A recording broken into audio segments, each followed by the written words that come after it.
আসসালামু আলাইকুম রহমতুল্লাহ। হজ ও ওমরার সময় অন্যতম একটি কাজ হচ্ছে বা আমল হচ্ছে সাফা মারোয়া সাই করা বা দৌড়ানো। এই সাফা পাহাড়ের অনেক বিশেষ ঘটনা ঘটেছে এবং ঘটবে। চলুন আমরা তাহলে জেনে নিই সেসব ঘটনা কিছু। এই পাহাড়ে দাঁড়িয়েই আল্লাহর রসুল আল্লাহর হুকুমে সর্বপ্রথম প্রকাশ্য দাওয়াত বা তবলিগের কাজ করেন।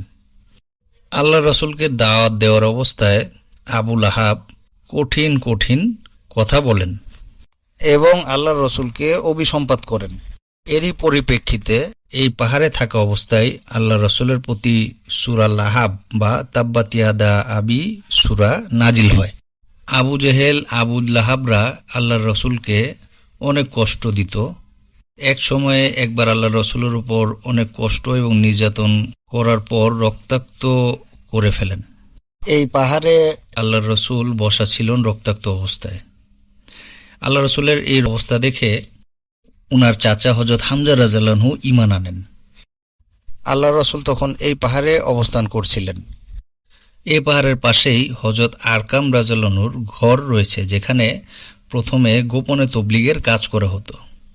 সেই জায়গাটি এখন দারুল আরকাম নামে পরিচিত। এই ঘরের স্মৃতি হিসাবে সেইখানে একটি দরজা এখনও আছে।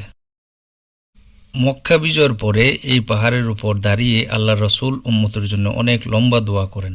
এখানে দাঁড়িয়েই মক্কা বিজয়ের পর মক্কাবাসীদের বিভিন্ন জনকে ক্ষমার ঘোষণা করতে থাকেন।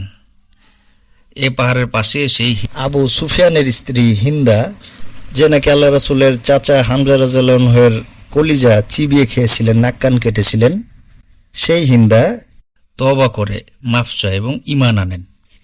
কিন্তু এইসব ঘটনার আরো আগে সবচেয়ে প্রথম যে ঘটনাটি ঘটে, আপনারা অনেকে জানেন যে হযরত ইসমাঈল আলাইহিস সালাম যখন শিশু ছিল তখন পানি পিপাসার কারণে কাতরাচ্ছিল। তখন হাজেরা আলাইহিস সালাম এই সাফা থেকে মারোয়া পাহাড়ে দৌড়াদৌড়ি করছিল এবং সেটি আল্লাহ পাকের কাছে এত পছন্দনীয় হয় যে এটি হজের একটি বিধান বা জরুরি আমল হয়ে যায়।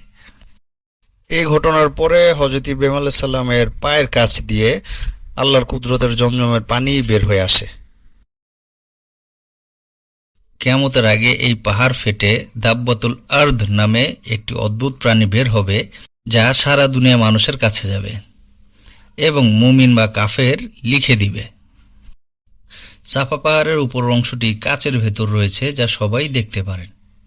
নিচের অংশটি বড় এবং পুরো পাহাড়টি নিচে রয়েছে, যা দেখা যায় না। আর এর অপর দিকে মারোয়া পাহাড়ের উপর অংশে যে কেউই উঠতে পারে। এখানে একটু খেয়াল করুন, মারোয়া পাহাড়ের উপর অংশটি খোলা অবস্থায় রয়েছে।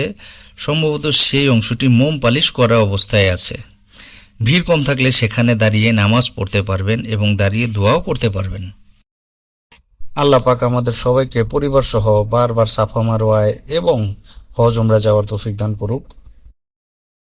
পবিত্র কাবার কাছেই আল্লাহ রসুলের পথে কাটা দেয়া বুড়ির বাড়ির জানালা ও ঘরের জায়গাটি দেখতে ডান দিকে ক্লিক করুন। আর যে পাহাড়ে দাঁড়িয়ে আল্লাহ রসুল ইশারার মাধ্যমে চাঁদকে দ্বিখণ্ডিত করে সেই পাহাড়টি দেখতে বাম দিকে ক্লিক করুন। আপনাদের কাছে দোয়ার দরখাস্ত, বাংলা ডাবিং বাই তালহা। আসসালামু আলাইকুম।